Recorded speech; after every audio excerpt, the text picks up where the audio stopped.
La ilahe illallah ya Allah. La ilahe illallah ya Allah. Ola Resul'dan bizini ayırma Allah. La ilahe illallah ya Allah. La ilahe illallah ya Allah. La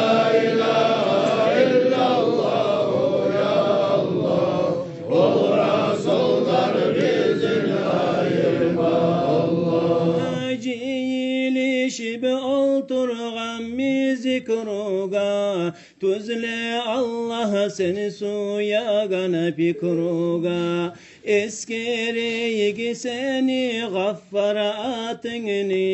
acı Allah'ım bizge rahmu kapunu zikru etimi taydireygi eti biz ol mahşerde yarik bolsun beti biz 18 bin alamını bir Resul her mahtavlar bize ani ümmeti biz La ilahe illallah ya Allah La ilahe illallah ya Allah La ilahe illallah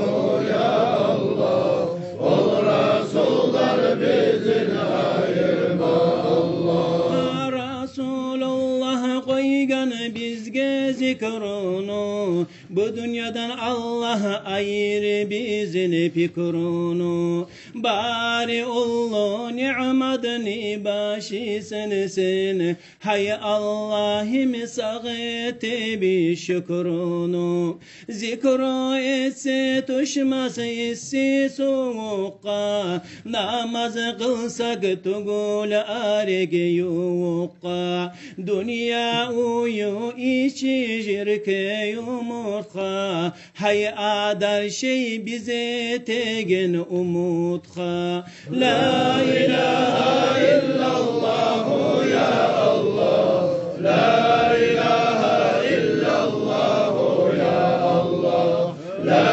ilahe illallah ya Allah